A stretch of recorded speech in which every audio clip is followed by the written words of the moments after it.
본 방송에서 제공하는 투자 정보는 투자 판단에 대한 조언입니다.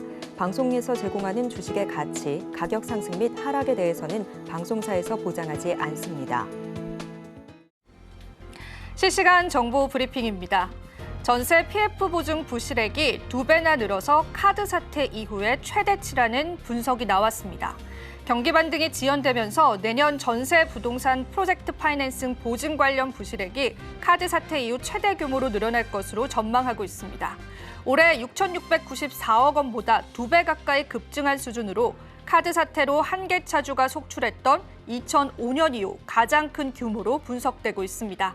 두 번째 소식입니다. 늦어지는 신작 출시에 증권가가 게임주의 목표 주가를 하향했습니다. 증권가가 신작에 대한 불확실성 확대와 이에 따른 3분기 실적 악화 우려로 게임 기업들의 목표 주가를 하향 조정했습니다. 차기작에 투입되는 신규 비용과 출시 일정에 대한 불확실성으로 목표 주가를 하향했다는 설명으로 풀이되고 있습니다. 세 번째 소식입니다. MBK에서 고려아연의 대항 공개 매수는 출구 전략이 없어서 배임 가능성도 있다고 분석하고 나섰습니다. MBK 파트너스가 고려아연 측의 대항 공개 매수 움직임을 사전 차단하고 있습니다. MBK 파트너스는 시장에 떠도는 최 회장의 대항 공개 매수서를 루머로 일축하면서 루머를 유포하는 행위들은 자본시장법 178조 또는 178조에 의해서 금지하는 시장 질서 교란 행위로 처벌받을 수 있다고 경고하기도 했습니다. 마지막 소식입니다. GC 녹십자가 독감 백신인 GC플루를 태국에 2년 동안 공급한다는 소식입니다. GPO에 입찰해서 독감 백신 GC플루가 낙찰돼 2년 연속 공급하게 됐다고 밝혔습니다. 태국을 포함해 63개국에 수출되는 GC플루는 매년 수출 국가와 물량의 확대를 해가면서 국가대표 독감 백신으로 자리매김했습니다. GC 녹십자는 식품의약품안전처의 백신 수출 지원 국가 출하 승인 일정 단축 등 행정 지원에 힘입어서 수출 계약이 활발해지고 있다고 설명했습니다.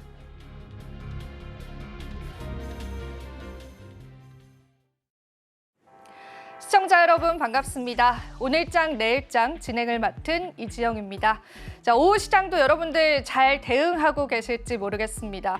워런 버핏의 포트폴리오가 지난 닷컴 버블 패턴과 유사하다는 분석이 나왔습니다. 그만큼 현재 시장에서는 희망론과 공포론이 공존하는 것 같은데요. 우리 시장에서는 그러한 기조가 더 여실히 드러나는 것 같습니다. 난이도가 높은 시장입니다. 그렇기 때문에 보다 전략적인 대응이 필요할 것 같은데요. 오늘도 저희 프로그램을 통해서 여러분들의 전략들 촘촘하게 짜보시면 어떨까요?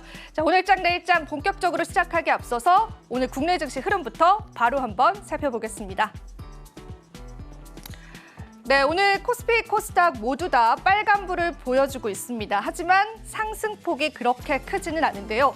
코스피 지수는 0.11% 약법 상승하고 있고요. 코스닥 지수는 1%가량의 상승률 나타내고 있습니다. 일중 흐름 바로 한번 체크해 보시겠습니다. 코스피 같은 경우에는 현재 구간에서는 그래도 다소 힘을 받아가는 모습이긴 하지만은 장중 고점 대비해서는 그 동력을 좀 잃어가고 있습니다. 전반적인 수급 부진이 계속되는 이유로 꼽히고 있는 만큼 우리 시장에서 어떤 전략들 챙겨봐야 할지 체크해 보셔야 될 것 같고요. 코스닥 일중 흐름 바로 한번 살펴보겠습니다. 코스닥 시장 같은 경우에는 시간이 지나갈수록 그 힘을 더욱더 받아가는 모습인데요. 오늘 여러 섹터군들의 수급이 돌고 있습니다. 그에 따른 영향으로 풀이되고 있고요. 전반적으로 대형주보다는 소형주들의 수급이 들어오는 만큼 코스닥 지수의 힘이 더 크다라는 분석들 시장에 나오고 있습니다. 수급 상황 바로 한번 체크해볼까요? 코스피 지수에서는 외국인들 같은 경우에는 큰 폭으로 덜어내는 흐름들 보여주고 있는데요. 개인 같은 경우에는 3,780억 원, 그리고 기관들 2,730억 원을 현재 매수하고 있는 모습 확인해 볼 수 있습니다. 코스닥 수급도 바로 한번 체크해 보시죠. 역시나 외국인 매도하고 있는 상황인데요. 매도 물량은 그렇게 많지는 않습니다. 개인 같은 경우에는 251억 원 매수하고 있고 기관은 250억 원의 매수세 보여주고 있습니다. 시가총액 상위 종목 흐름 살펴보시면서 시장에 관한 흐름들 같이 한번 체크해 보겠습니다. 코스피 1위부터 5위까지 종목군들은 혼조 양상을 보여주고 있는데요. 반도체 투톱이 오늘도 다른 양상 보여주고 있습니다. 사실상 좀 반등 구간을 다시 한번 기대하기도 했었는데 삼성전자는 0.95% 하락하고 있습니다. 우리가 주목을 해봐야 될 부분이 사실 삼성전자에 관한 호재 뉴스가 나왔음에도 불구하고 이러한 수급이 뒷받침되고 있지 않다라는 부분들 여러분들 챙겨보셔야 될 것 같고요. SK하이닉스는 2% 상승하면서 그래도 지수를 견인해주는 모습도 확인해 볼 수 있습니다. 삼성바이오로직스는 또 한 번 신고가 랠리를 달성했습니다. 현재 2% 넘는 상승을 나타내고 있고요. 현대차 같은 경우에는 오늘 시장에서 약세를 나타내면서 1% 하락하고 있습니다. 6위부터 10위 종목도 바로 한번 체크해 보시죠. 자, 6위부터 10위 종목도 혼조 양상 보여주고 있는데요. 오늘 셀트리온 그룹주들 좋은 흐름 이어져 가고 있죠. 셀트리온 현재는 1.99% 상승하고 있고요. 삼성전자 우선주는 하락하고 있고 기아차 같은 경우에는 현대차와 더불어서 같은 하락세 나타내고 있습니다. 내일이면 밸류업 지수가 발표가 되는데요. 금융주들이 크게 힘을 받고 있지 않은 모습입니다. 0.9%가량의 약보합 상승하고 있고요. 포스코홀딩스와 같은 2차전지 소재 관련주들 오늘 흐름 좋게 파악되고 있습니다. 코스닥 시장으로 한번 넘어가 볼까요? 코스닥 시가총액 상위 종목군들 1위였던 알테오젠이 3%가량의 하락세를 나타내면서 현재 차익 실현 매물에 관한 우려감들 나오고 있고요. 에코프로비엠 같은 경우에는 오늘 5%가량의 상승률 나오고 있습니다. 전반적으로 2차전지 소재 관련한 상승률들 두드러지고 있습니다. HLB도 오늘 개별적인 이슈 있었습니다. 다시 한 번 더 FDA에 승인 신청을 했다라는 소식들 전해지면서 오늘 시장에서 1% 넘게 상승하고 있습니다. 에코프로도 좋은 흐름 보여주고 있고요. 리가캠바이오는 전거래일 대비해서는 그 상승폭이 둔화되고 있다라고 보시면 되겠습니다. 6위부터 10위도 바로 한번 체크해 보시죠. 자, 오늘 6위부터 10위도 혼조 양상 보여주고 있는데요. 엔캠 같은 경우에도 오늘 시장에서는 상승불 보여주고 있고 최근까지 주가 흐름이 좋았었던 클래시스와 휴젤과 같은 미용기기와 보톡스 관련주들은 오늘 시장에서는 쉬어가는 흐름 보여주고 있고요. 셀트리온제약 같은 경우는 1.14%의 상승률 나타내주고 있습니다. 전반적으로 시장의 상승률, 상승하는 종목군들은 다양하기 때문에요. 좋은 전략 잡아보신다면 오늘 시장에서 여러분들 웃을 수 있지 않을까 싶습니다. 그 전략들 저희가 함께 해드리겠습니다. 하물며 저희 방송에서 제공해드리는 정보는요. 투자 판단에 대한 조언일 뿐입니다. 가치 판단과 상승 하락 보장하고 있지 않다라는 점 유의 부탁드리고요. 서울경제신문과 서울경제TV는 당사의 브랜드입니다. 최근 당사를 사칭한 피해 사례가 늘고 있기 때문에 이 부분도 유의해 주시면 감사하겠습니다. 그리고 저희 방송은요. 유튜브를 통해서도 시청하실 수 있습니다. 유튜브에 서울경제TV 여러분들 검색하셔서 많은 시청해 주시면 감사하겠습니다. 자, 오늘장 내일장을 통해서 오후장 전략 함께 해보시죠. 자, 그럼 본격적으로 오늘장 내일장 출발합니다.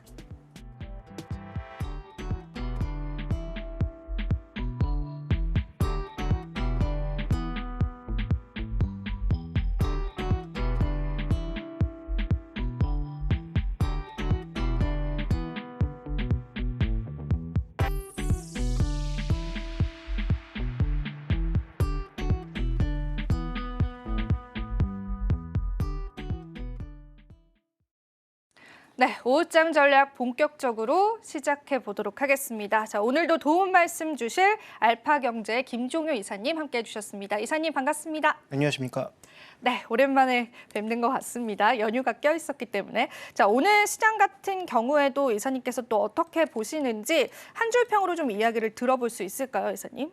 네, 뭐 2주 전에 드렸던 말씀과 뭐 크게 다르지 않을 것 같습니다. 2주 전에도 하락의 속도 정도가 줄었다라고 말씀을 드렸는데 오늘도 지수 관점에서 봤을 때는 특별하게 변화가 없는 것으로 보이고요. 시황의 메인 포인트는 여전히 9월 들어서 일괄되게 유지되고 있는 외국인들의 삼성전자에 대한 매도가 가장 중요한 맥락을 잡고 있다고 봐야 될 거고, 그러면 우리가 사후적으로 외국인들이 팔고 있기 때문이 아니라 그러면 왜 팔고 있는지에 대한 판단이 중요하다고 보여지는데, 외국인들에 대한 삼성전자의 매도는 어찌 보면 8월 달부터 시작되면서 전체적인 지수 탄력을 둔화시켰는데요.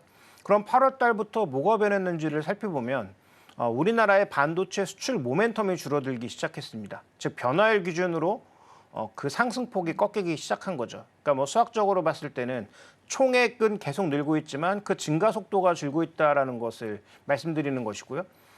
공교롭게도 엔비디아라고 하는 미국 시장의 대장주도 마찬가지 흐름인 거죠. 엔비디아 같은 경우에 향후 매출이 줄어든다? 이럴 가능성 없고요. 그다음에 지금의 독점적 지위도 이를 가능성 없죠. 근데 중요한 건 뭐냐면 매출 성장률이 여기도 빠른 속도로 줄어들기 시작했다. 그러니까 총액 기준으로는 계속 늘고 있지만 매출이 늘어나는 속도가 점점 둔화되기 시작하고 있다는 것은 눈에 띄는 부분이 아닌가. 그래서 미국 시장의 주도주인 엔비디아 같은 경우에는 매출 성장의 둔화, 우리나라 국내 대표주인 삼성전자와 SK하이닉스 같은 경우에는 수출 모멘텀 지표의 둔화, 이런 것들이 지금 현재 시장의 속도를 둔화시키고 있는 가장 중요한 요소로 봐야 될 것 같고요. 그러면서 개별 종목 장세가 좀 뚜렷하게 나타나고 있는 현상으로 이해해 볼 수 있습니다.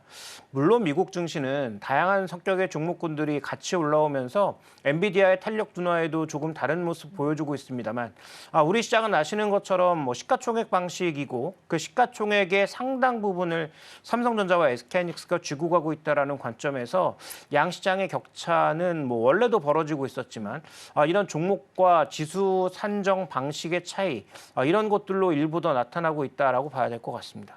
네.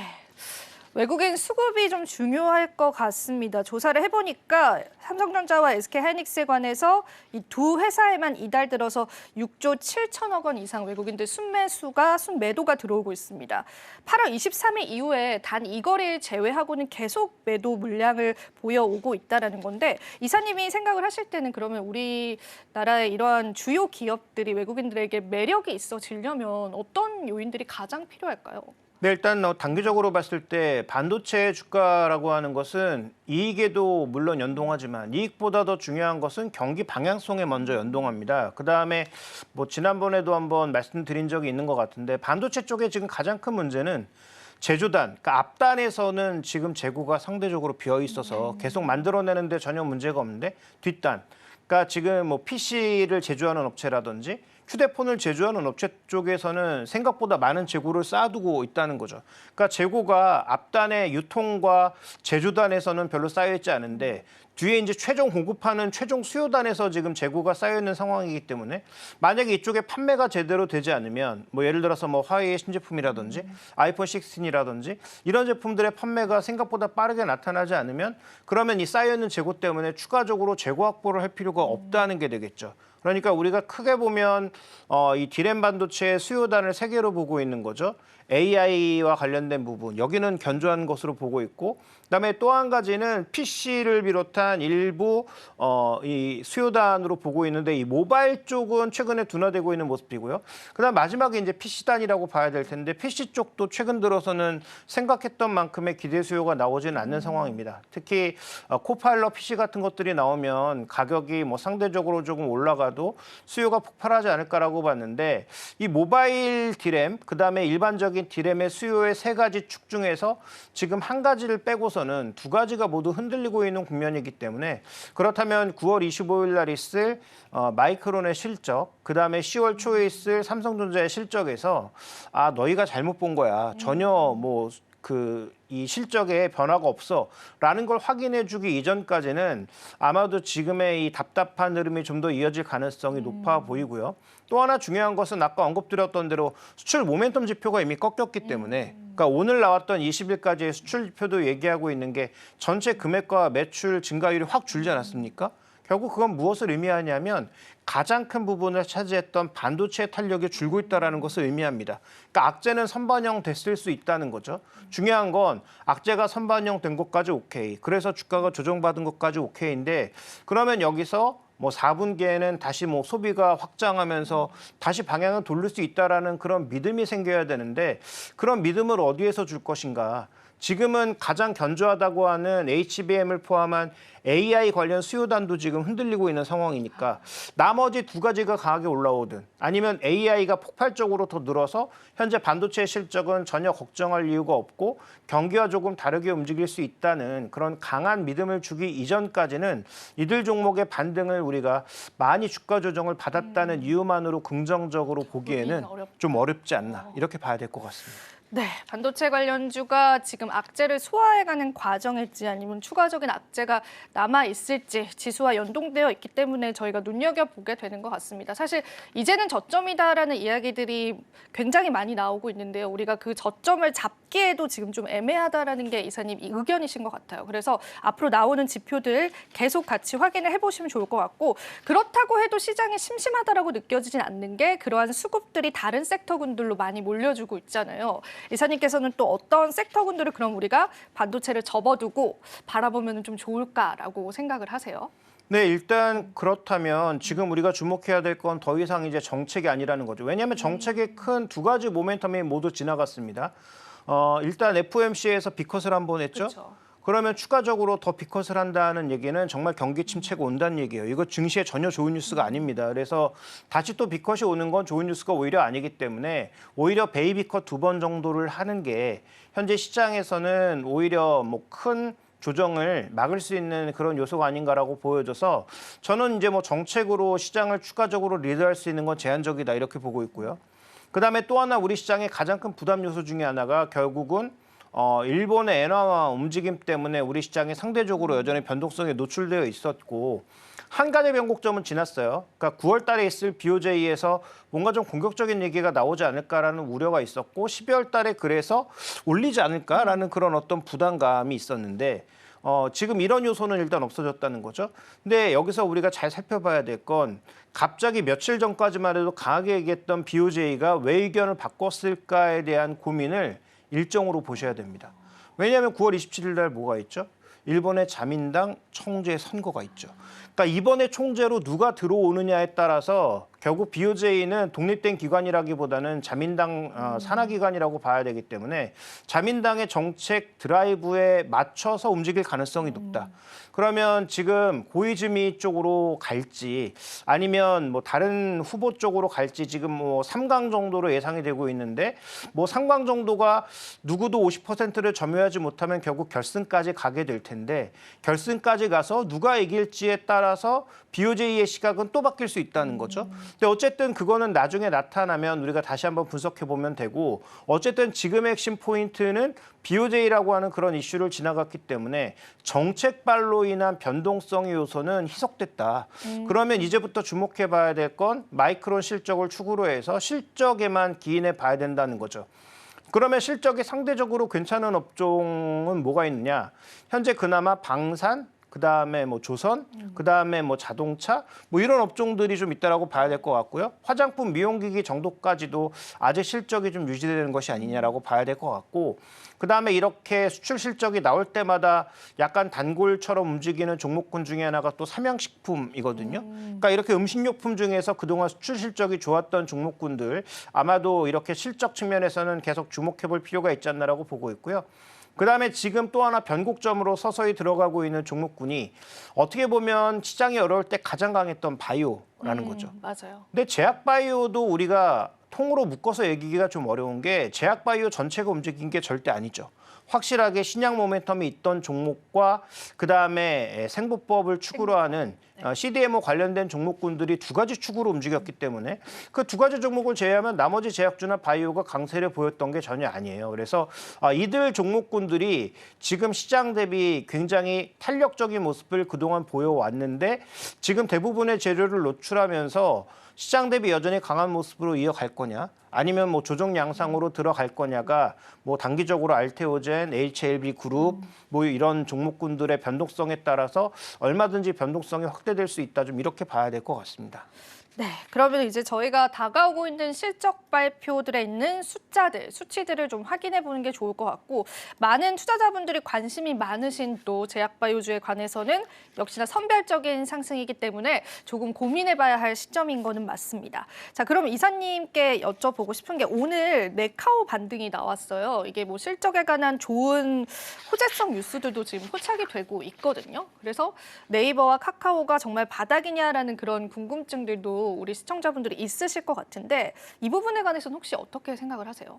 일단 네이버 같은 경우에는 어느 정도 바닥권을 좀 확인하지 않았나라는 생각이고요. 그 뭐 이 시간에도 여러 번 제가 강조드렸던 적이 있는 것 같은데 뭐 주가는 전혀 반영을 하지 않았습니다만 한 몇 개월 전부터 제가 네이버가 사우디의 진심이라는 얘기를 계속 말씀드렸던 것으로 알아요. 실제로 사우디에 그냥 나가고 있는 게 아니라 자신들이 갖고 있는 네이버 1784 시스템이라든지 그다음에 네이버 갖고 있는 디지털 트윈 같은 것들을 해외에 수출하기 위해서 엄청나게 노력을 해왔는데 가시적으로 그나마 지금 성과가 좀 보이고 있는 쪽이 사우디입니다. 근데 사우디 쪽은 이걸 넘어서 지금 B2B 쪽으로 AI 쪽, 그러니까 소버린 AI 쪽도 진출할 수 있을 거라는 그런 믿음, 뭐 물론 네이버가 갖고 있는 이 하이퍼클로버가 과연 뭐 챗GPT라든지 이런 쪽보다 우위를 갖고 있느냐, 이건 뭐 문제를 찾지로 하고서라도 사우디도 약간 정치적인 문제로 미국 쪽보다는 다른 쪽의 선택을 하려는 시도가 나타나고 있고요.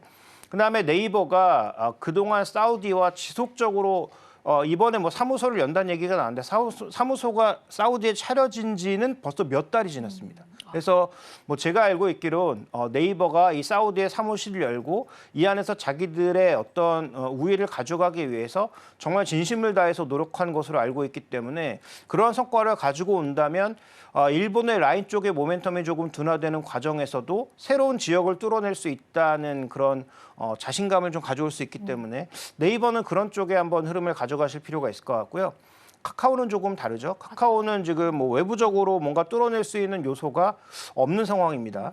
그러면 내부적으로 나타날 수 있는 요소는 뭐 제가 뭐 판교 쪽에 있는 사람들의 휴민트를 통해서 들어보면 카카오가 들어가 있는 건물들의 층이 비고 있다는 얘기가 나타나고 있어요. 그러니까 그만큼 강력한 구조조정을 하고 있다는 얘기가 되겠죠. 그래서 그 구조조정을 통해서 비용 감소를 통한 어느 정도의 실적 회복은 가능해 보이는데 과연 뭐 비즈톡이라든지 자신들이 갖고 있는 그 비즈니스 모델을 바탕으로 과연 의미 있는 실적 확장을 가져갈 수 있느냐는 아직은 좀 검증이 필요하지 않나. 그래서 카카오는 뭐 기존에 이제 남아있는 몇 가지 회사들의 추가적인 뭐 상장 모멘텀 정도.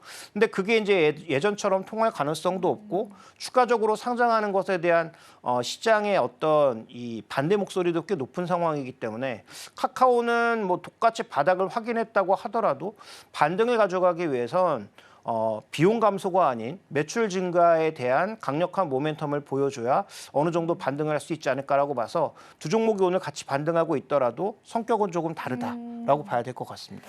그러면은 카카오 같은 경우에는 이제 신사업 부분에 관해서 보다 공격적인 고민을 좀 해봐야 될 시점인 것 같네요. 매출로 이어지려면. 그렇죠. 일단 그 국내 사업에서 추가적으로 모멘텀을 만들어내는 데는 뭐 저는 한계가 있다라고 보고 있기 때문에 맞아요.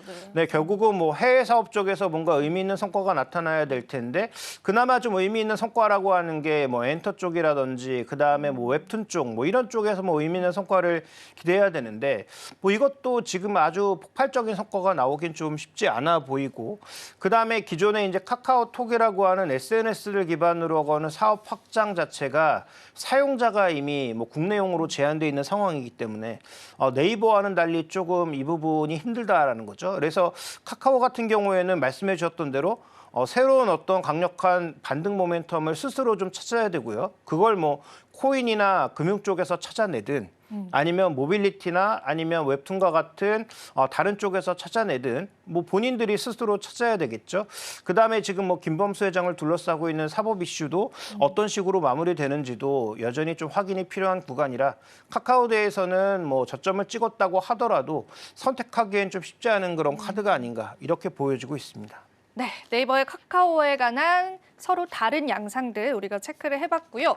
자, 그렇다면 지금 저희가 또 특징주들, 특징 섹터군들을 통해서 시장을 보다 면밀하게 좀 바라보도록 하겠습니다. 은혜로운 섹터를 통해서 여러분들 만나보시면 되고요. 화면으로 바로 한번 만나보시죠.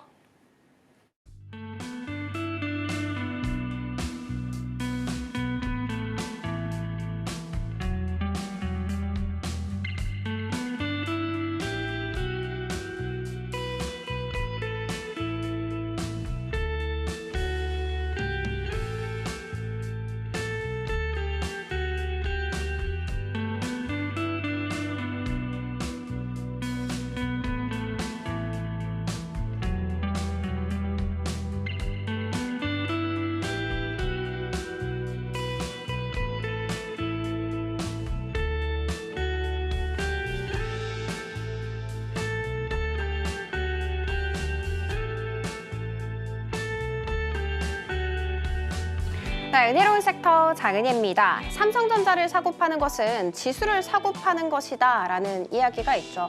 그런데 요즘 삼성전자 주가 등락에 관계없이 움직이는 코스피 지수입니다. 그 말은 즉슨 삼성전자가 대장의 자리를 빼앗겼다라고 해석을 해볼 수가 있는데 과연 이대로 영영 반도체가 바이오에게 대장의 자리를 내어줄 수 있을까요? 어떻게 될지 고민해봐야 되는 시점인 것 같습니다. 자, 일단 주말 사이에 들려왔던 반도체 이슈 하나씩 체크를 해보도록 하겠습니다. 먼저 모건 스탠리 이야기입니다. 사실 모건 스탠리가 최근에 SK 하이닉스 목표 주가를 54%나 하향 조정을 하면서 국내의 질타를 받은 적이 있었죠. 그런데 이번에는 그 총구를 ASML에게 겨눴습니다. 투자 의견 비중 확대해서 중립으로 내려잡았고요. 그리고 목표 주가 역시도 925유로에서 800유로로 무려 13.5% 하향 조정을 하는 모습이었습니다. 이뿐만이 아니었습니다. 인텔 이야기도 있었습니다. 한때 반도체 제왕이라고 불렸던 인텔인데 굉장히 굴욕적인 순간을 맛봤습니다. 어떤 이야기냐 살펴보자면 퀄컴이 인텔에게 인수 제안을 했다라는 이야기 나왔는데 참고로 올해 주가 흐름 살펴봤더니 무려 올해에만 60% 가깝게 큰 폭으로 고꾸라지는 모습이 보이기도 했습니다. 이렇게 부진을 거듭하고 있는 인텔의 원인 한번 살펴보도록 할게요. 크게 두 가지로 나눌 수 있습니다.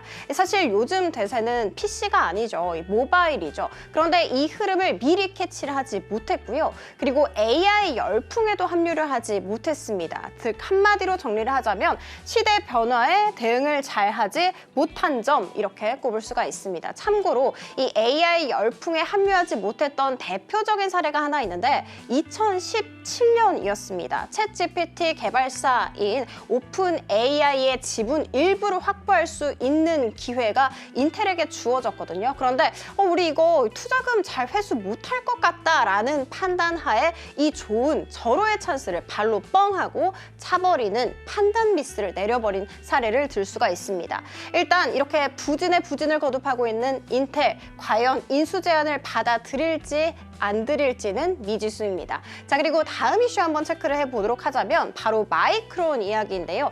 오는 25일에 실적 발표를 내놓을 예정입니다. 반도체 회사에서 가장 먼저 실적 발표를 내놓기 때문에 반도체 풍향계라고 불리죠. 상승의 바람이 불지 하락의 바람이 불지 바람이 과연 어느 방향으로 불지는 미지수입니다만 일단 시트그룹 쪽에서 이렇게 이야기했습니다. 우리 마이크론 4분기 매출 하향 조정했다 라고 이야기를 하면서 증권가의 그 평균보다도 내려잡는 모습 보여줬습니다. 그럼에도 불구하고 이 마이크론의 주가 살펴봤더니 고점 대비해서 지금 현재 43%가량 내림세를 보여주고 있기 때문에 지금이 매수적기다 이렇게 이야기를 하면서 마이크론 주가가 2% 가깝게 오름세를 보여주는 모습이었습니다. 그리고 빼놓을 수 없는 마지막 이야기는 바로 미국 대선 관련인데요. 이 트럼프 해리스 치열한 접전이 지금 펼쳐지고 있는 상황이죠. 누가 됐든 상관없이 미중 갈등은 더욱더 심화될 것이다 라고 이야기는 나오고 있습니다만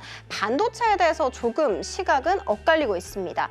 해리스 같은 경우에는 첨단 기술 확보에 중점을 두고 지원을 할 것이다 라고 내다보고 있고요. 트럼프 같은 경우에는 오히려 이렇게 자국 고용 창출을 중심으로 반도체 산업에 지원을 할 것이다 라고 이야기 나뉘고 있습니다. 자, 이런 상황 속에서 반도체 어떻게 흘러갈지는 모르겠습니다. 자, 그리고 다음 이슈로 한번 들어가 보도록 하겠습니다.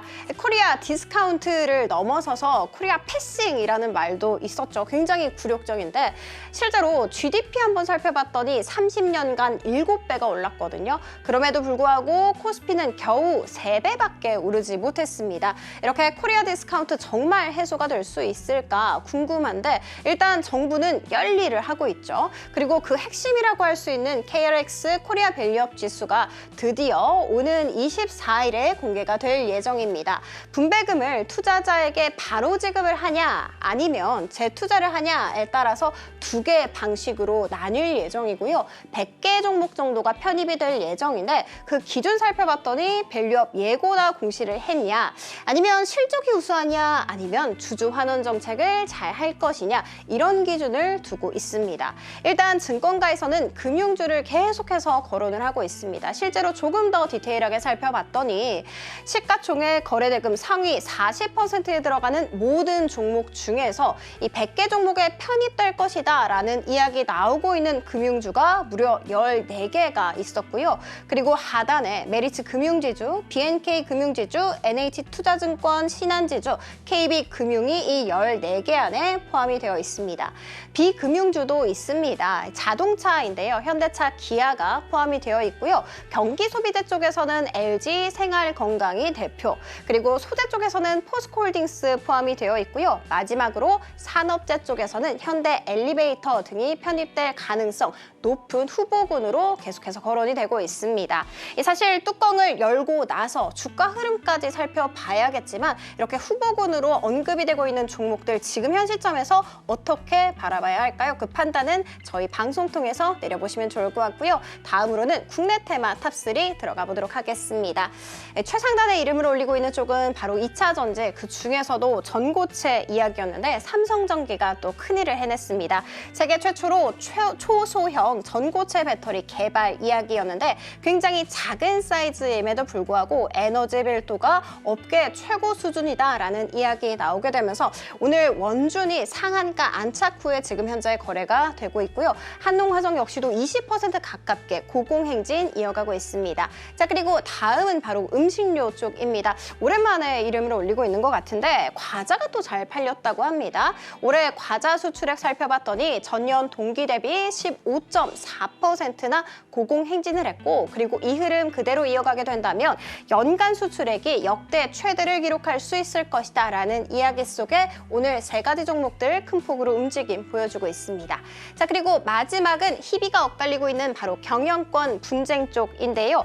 고려 아연에서 이슈가 하나 있었습니다. 하나그룹과 LG화학 그리고 한국엔컴퍼니를 포함한 이런 대기업들이 고려 아연의 손을 들어주고 있는 상황입니다. 그럼에도 불구하고 주가가 지금 4% 넘게 밀려나게 되면서 70만 원이 깨진 채 거래가 되고 있고요. 영풍 같은 경우에는 지금 현재 낙폭이 굉장히 거센 상황입니다. 영풍 정밀히 고소한 사건에 대해서 검찰이 수사에 착수했다라는 이야기 나오면서 28% 넘게 내림세를 보이고 있는데 제가 한번 살펴봤더니 최근 3거래일간 주가가 70% 이상 고공행진을 했다라는 거 알려드리도록 하겠습니다.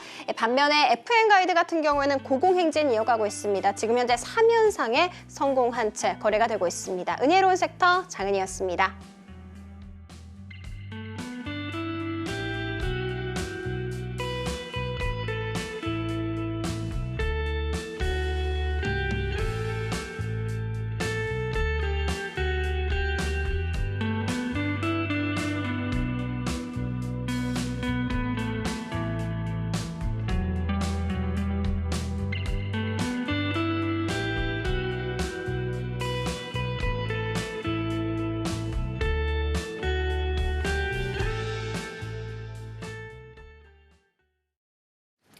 네, 은혜로운 섹터 같이 살펴보셨습니다. 시장의 다양한 섹터군들이 좀 주목을 받고 있고 또 경영권 분쟁 관련해서 또 굉장히 시끄러운 종목군들도 좀 눈에 띄는 시장인 것 같습니다. 이사님께서는 혹시 저희가 브리핑 해드렸던 섹터군들 중에서는 좀 관심 가는 섹터군들은 있으셨을까요?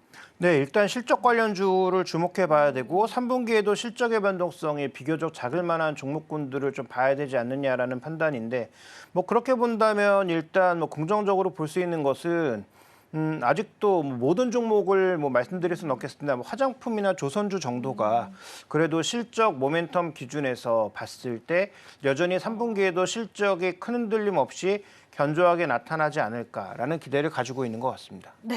안 그래도 조선주에 관해서 여쭤보고 싶었어요. 조선주에 관해서 최근에 굉장히 긍정적인 리포트들도 많이 나오고 있잖아요. 신조선가에 관한 이야기들도 긍정적으로 나오고 있고 또 이러한 친환경 규제 관련해서도 조선주가 수혜를 받을 수 있다. 이런 이야기들도 나오고 있는데 이사님이 보실 때는 이 조선주들의 전망들은 실적이 좀 뒷받침돼줘서 갈 수 있다고 보세요? 아니면 이런 모멘텀, 탄력을 받아서 갈 수 있다고 보세요? 오히려 모멘텀은 좀 둔화되고 있죠. 그래서 주가가 고점 대비해서 조정이 나타났던 이유가 두 가지라고 보는데 일단 신조성과는 플랫하게 가기 시작했고요. 그러니까 한 8월 달 정도까지는 매달 올라가는 모습, 올라가다가. 1포인트라도 올라가는 모습이었는데 7월 달 이후부터는 플랫하게 옆으로 좀 눕는 모습 보여주고 있고요.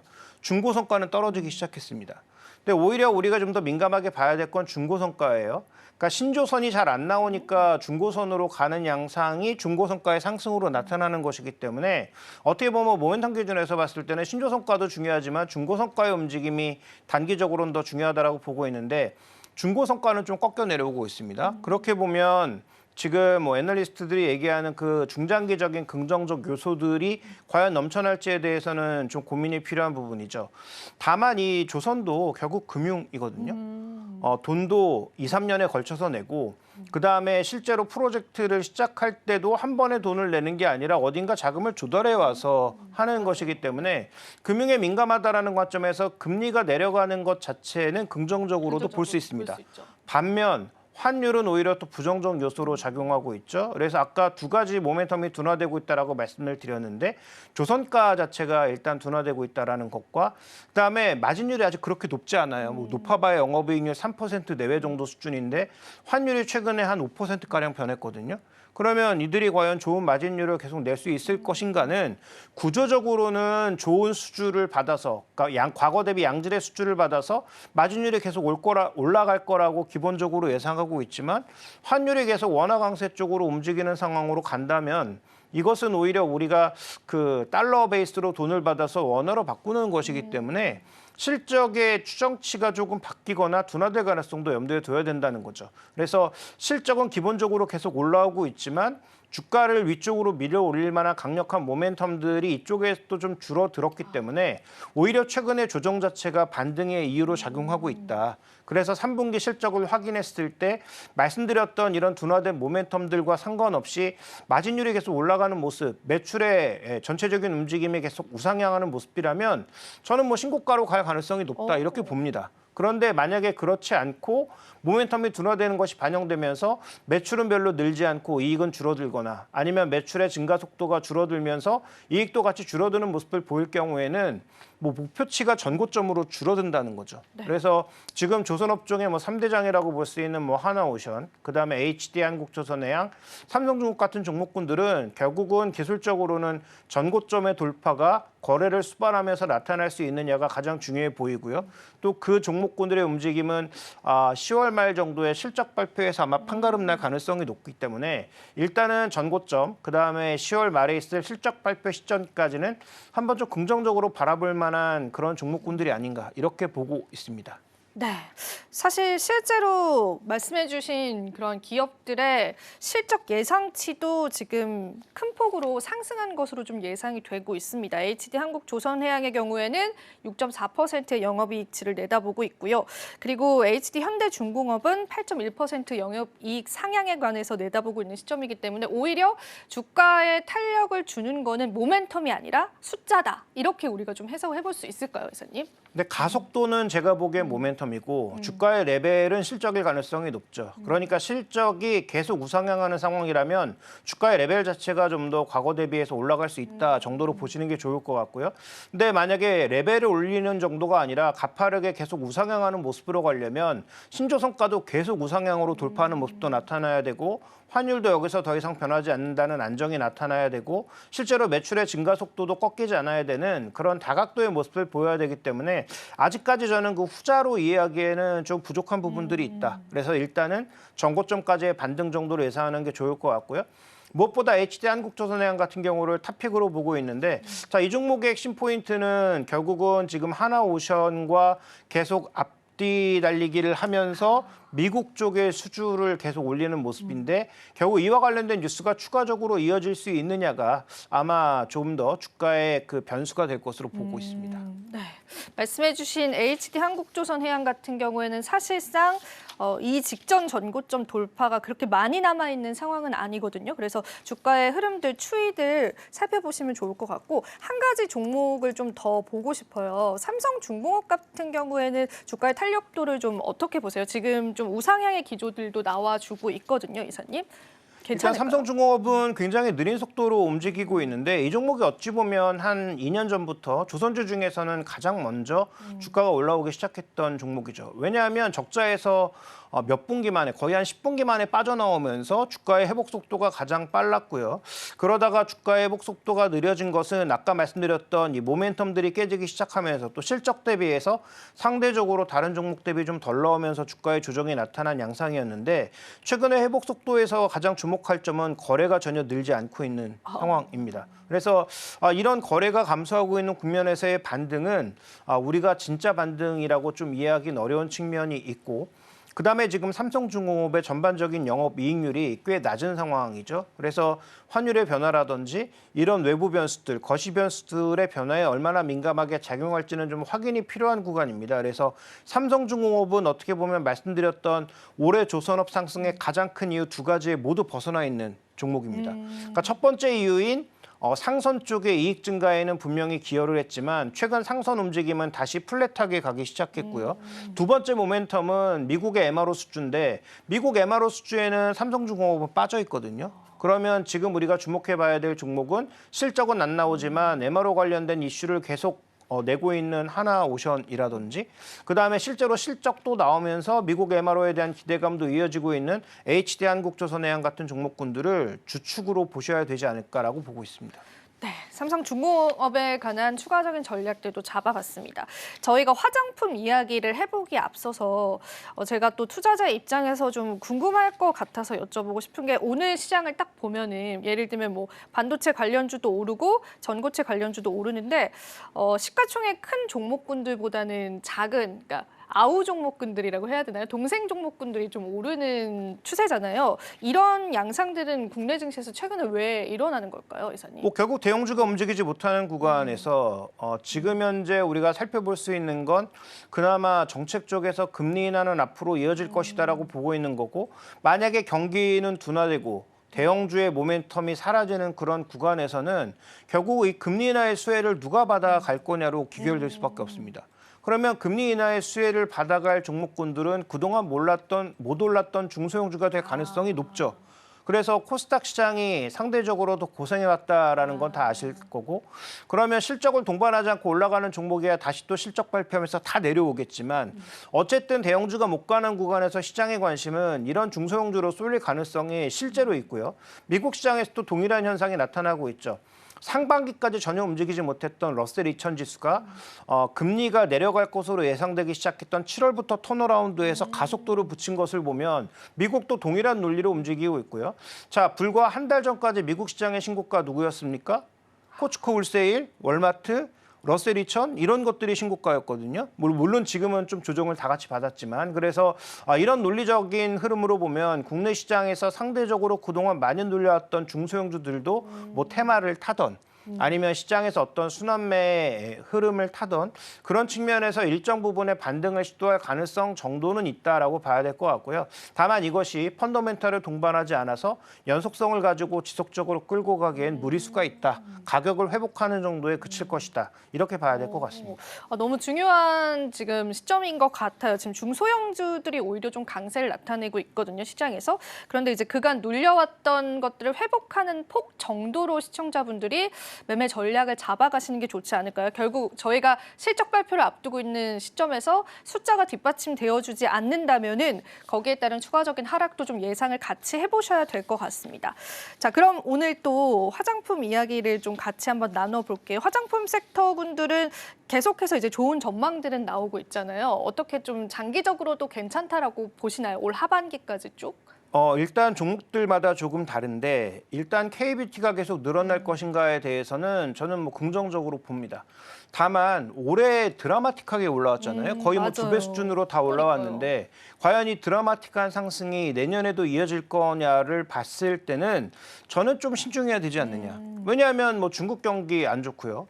그다음에 미국 경기도 뭐 침체까지는 안 간다고 하더라도 둔화 양상으로 전개되고 있다는 건 다 아실 거고 유럽 뭐 좋을 리가 없고 그러면 우리가 주요 타겟 시장으로 잡고 있는 일본이라든지 미국이라든지 이런 새로운 시장, 그러니까 중국을 떠나서 다른 쪽으로 밀고 있는 시장의 경기 속도가 생각보다 그렇게 빠르지 않은데 아무리 화장품이 경기에 비탄력적이고 그다음에 뭐 한 번 쓴 사람들이 계속 쓰는 그런 뭐 경향이 있다 손 치더라도 그러면 2배의 성장이 가능한 것인가에 대해서는 조금 고민이 필요한 거죠.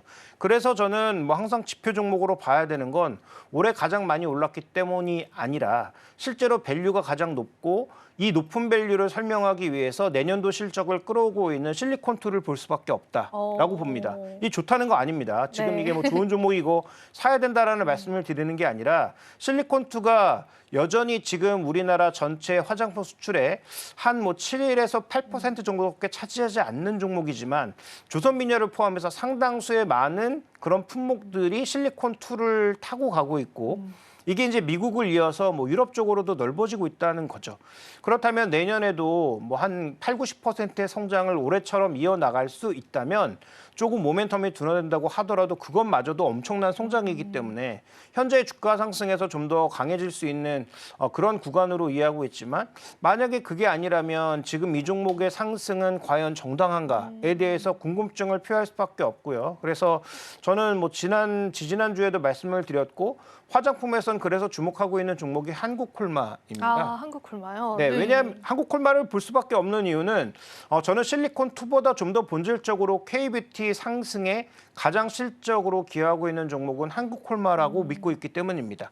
상대적으로 좀 중국 비중이 높아서 변동성이 큰 코스맥스보다는 상대적으로 중국 비중도 좀 낮고 그다음에 최근에 2분기에도 어닝 서프라이즈를 보이면서 움직였던 한국콜마가 뭐 코스메카 코리아나 좀 더 강해 보이는 종목군들이 많이 있음에도 불구하고 K뷰티의 상승을 믿는다면 화장품 내에서는 가장 좀 주목해 봐야 되는 종목이 아닌가라고 보고 있어서 화장품 내에서는 여전히 한국콜마를 중요 종목으로 보고 있습니다. 그럼 사실 주가적인 측면에서 여쭤보자면은 계속해서 우상향하고 있는 기조잖아요. 그러니까 새롭게 고점을 계속해서 찍어갈 가능성까지도 있다라고 보시는 거예요, 이사님? 결국은 실리콘2도 마찬가지고 한국콜마도 마찬가지인데 둘 다 실적이 더 늘어날 거예요. 그런데 실리콘2는 지금 내년도에 이만큼 올라갈 거라고 생각하고 있는데 그만큼이 안 나올까 봐 조심스럽게 말씀드리는 거고요. 한국콜마는 원래 굉장히 보수적으로 시장에서 보고 있었는데 2분기에 실적이 폭발하면서 갑자기 이제 또 3분기도 좋을 거다, 4분기도 좋을 거다, 내년도도 실적 좋을 거다라고 하면서 밸류에이션이 지금 실리콘2 대비해서는 엄청나게 싸죠. 그러니까 지금 한국콜마를 말씀드리는 것인데 그래서 뭐 최근에 증권사들 목표가가 원래 뭐 7만 원대였는데 갑자기 뭐 10만 원대로 다 올라갔잖아요. 네. 그래서 뭐 10만 원까지 갈지는 모르겠지만 어쨌든 지금 실적 기반으로 봤을 때 상대적으로 한국콜마가 좀 더 매력적이다라고 저는 판단하고 있고 한국콜마는 그래서 뭐 조금 조정을 받는다면 뭐 신규 매수 관점에서도 접근할 수 있지 않느냐라고 좀 판단하고 있어서 저는 뭐 밸류 기준으로 봤을 때 실리콘2보다는 한국콜마의 매력도가 좀 더 있다라고 보고 있습니다. 네, 한국콜마가 일단은 2분기에 어닝을 기록하면서 굉장히 사업적인 부분에서도 긍정적인 흐름들이 있더라고요. 조금 조사를 해보니까 뭐 생산 실적, 생산 능력들도 계속해서 좋아질 것이다라고 보는데 생산을 어쨌든 하는 기업이잖아요. 이러한 생산이 계속해서 증폭이 된다면은 추가적으로 영업이익률도 계속해서 새롭게 달성이 가능할까요, 이사님? 저는 영업이익률은 유지만 하면 되고 유지만 하면 매출이 좀 늘어나는 것이 핵심이 아닌가라고 보고 있는데요. 자, 우리가 중국에서도 화장품의 확장을 처음에 보시면 네. 처음에 브랜드화된 신세계가 아니죠. 아메리퍼시픽이나 LG생활건강이 소위 브랜드화된 고급 제품으로 들어가서 30% 이상의 높은 마진을 기록했던 게 이 화장품 폭발의 시작이었죠. 그런데 이 확장은 어떻게 나타났습니까? 왕홍을 축으로 해서 상대적으로 저가의 제품들, 그때 뭐 미샤라든지 이런 여러 가지 브랜드들의 상대적으로 저가 제품들 중에서 뭐 효과가 있다든지 아니면 왕홍들이 적극적으로 밀어주는 제품들이 인기를 끌다가 마지막으로는 왕홍들 스스로가 우리나라의 업체를 통해서 자체의 화장품을 만들었던 게 확장의 끝이었죠. 그러니까 지금 뭐 미국이나 유럽 쪽으로도 많이 나가고 있는데 뭐 중국과 동일하게 여기도 왕홍 같은 어떤 이런 뭐 유튜버나 아니면 SNS 인플루언서들이 나와서 판매를 할지는 모르겠습니다만 그런 관점으로 갔을 때 이들이 과연 새롭게 만들 것이냐 기존에 만들고 있는 업체에게 부탁을 할 것이냐를 본다면 저는 후자의 가능성이 여전히 높다라고 보고 있습니다. 그래서 조선미녀 잘 팔리고 있는데 미국에서 잘 팔리는 조선미녀를 미국 사람들이 소위 장사하는 사람들이라면 가만히 쳐다볼 것이냐 비슷한 제품을 만들어서 경쟁을 시킬 것이냐라고 본다면 저는 후자에 가깝다라고 보고 있고요. 그러면 결국 제품의 전체 판매량은 늘어날 텐데 브랜드별로 막 쪼개질 수 있거든요. 맞아요. 그러면 그 브랜드 하나를 믿고 가는 제품보다는 여러 브랜드의 제품을 모두 다 만들어줄 수 있는 OEM 쪽이 매출이 늘어날 가능성이 높다라고 보고 있기 때문에 그런 차원에서 국가별 포트폴리오가 상대적으로 좋은 한국콜마를 좀 더 좋게 보고 있습니다. 네, OEM에 관련한 이슈들까지도 같이 한번 이야기 나눠봤습니다. 화장품 관련 섹터들 여러분들 오늘 시장에서 주목해 보시면 좋을 것 같고요. 오늘도 도움 말씀 주실 이사님께 인사드릴게요. 이사님 고맙습니다.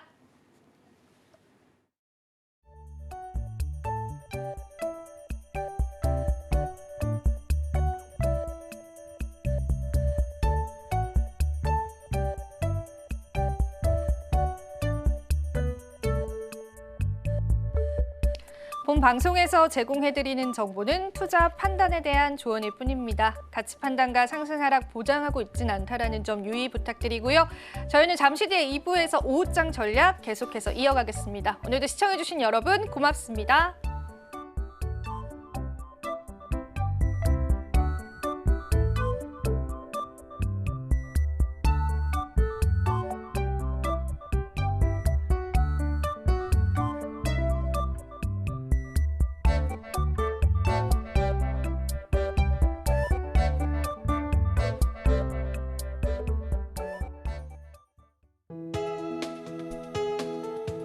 본 방송에서 제공하는 투자 정보는 투자 판단에 대한 조언입니다. 방송에서 제공하는 주식의 가치, 가격 상승 및 하락에 대해서는 방송사에서 보장하지 않습니다.